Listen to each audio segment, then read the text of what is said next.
Are you just so pumped for another video? So pumped for this BTR cam beast, son. Woof.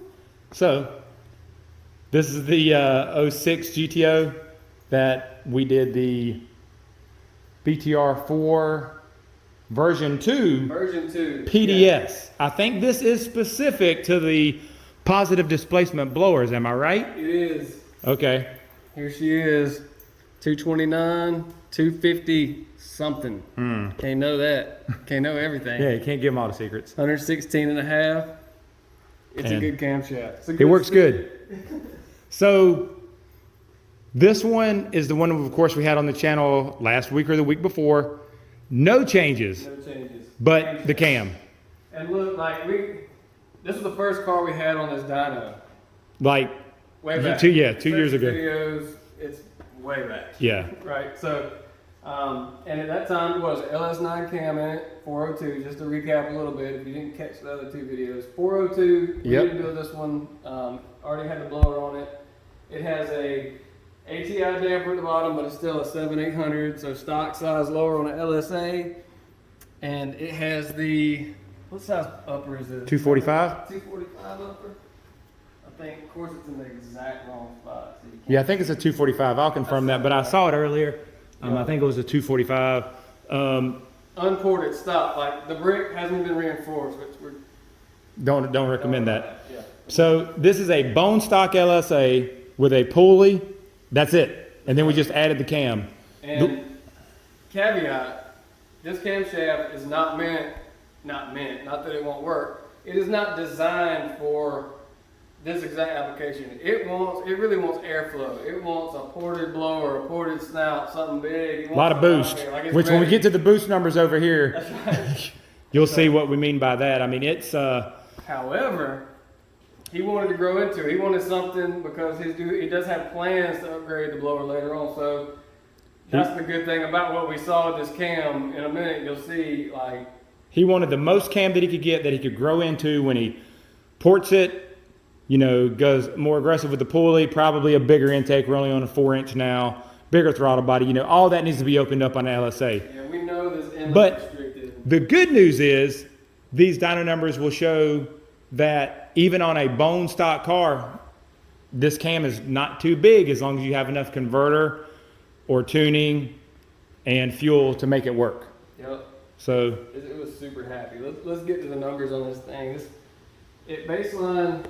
This is with some fine tuning earlier. yeah, I went ahead and to make it as fair as possible, because to be honest with you, it came in at 520. Yeah. I mean, it actually picked up 80, but I'm not going to do that because I want to make sure this is with us fully tuning it. Made 551, 596. And you'll see the graph is kind of wavy because two things. It's on 93.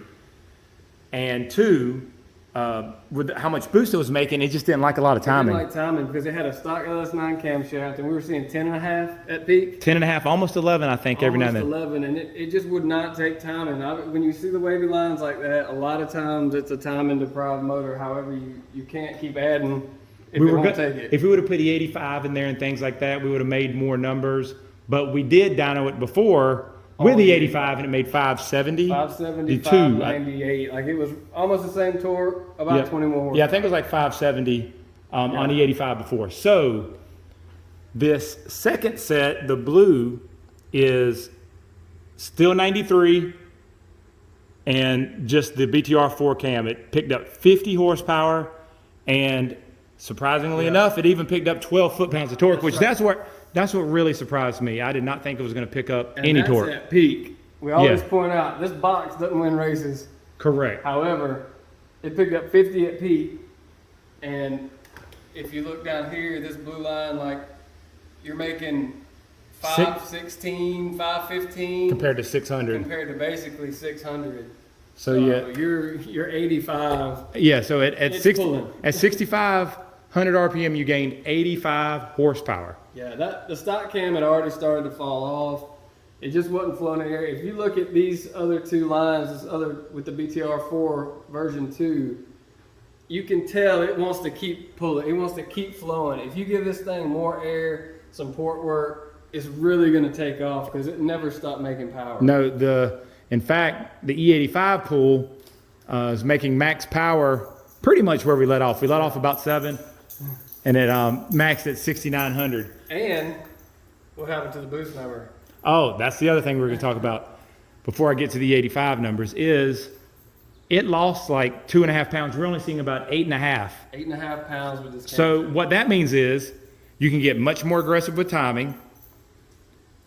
You can spin it harder because the cam will wants the RPM.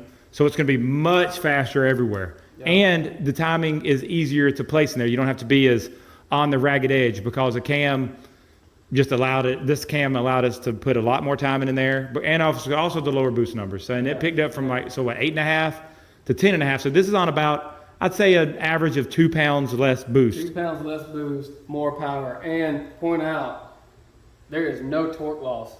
No. It's actually a torque gain over a stock camshaft with this cam. And this is, again, the biggest one you can get. It's made for portage blowers, for big, big cubic inches. Like something that's going to pour the air into this thing. It can take it.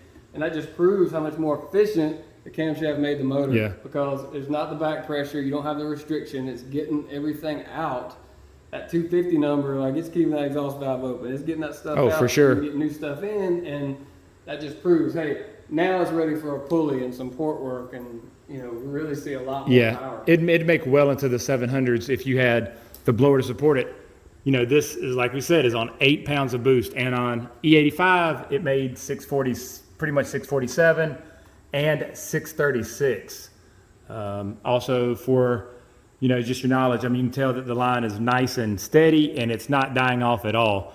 This cam could really be shifted at 7,000 RPM with this setup. Now you add more boost in the cubes and you'll eat up some of that RPM and it won't want that much. But as of right now, it did really good. The other thing I like to see is that it made more horsepower than torque, which is very, not always happens with an LSA car, right? An LSA car sometimes make a lot of torque, but just doesn't make the power up top. Yeah, this camshaft's awesome, in my opinion.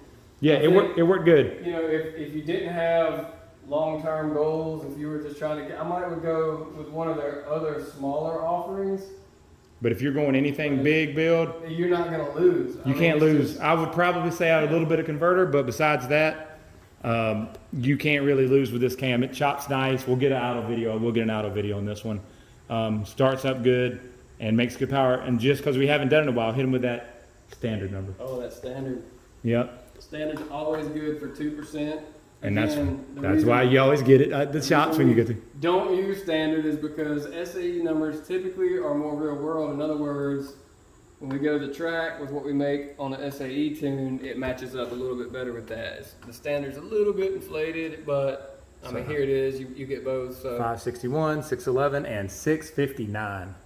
So that's pretty stout, seeing that this is 8 pounds of boost and a cam only. Like literally, this is a stock motor with a cam, headers, 8 pounds of boost. It even has a smaller intake with a Spectra air filter, which on the next go round we'll probably get maybe upgrade to a 5-inch. I wouldn't do it for now, but when you're doing the other mods, do it at that same time. That's right. And you said with this size air inlet, it's actually maxing out the frequency. Maxing out about 6,000. So up top we can work with that. But yeah, it's moving enough air to where it's maxing out the mass airflow about 6,000. So yeah, definitely making a bigger housing. You said we could go speed density. Yeah, we could try that. But we kind of like the mass airflows if we can get by with them, just because it's more accurate. Is that? I think the transitions from on and off throttle are smoother and things like that. I'm not a tuner. And we have tried car making about the same. I think Tom's makes about this much. Yeah.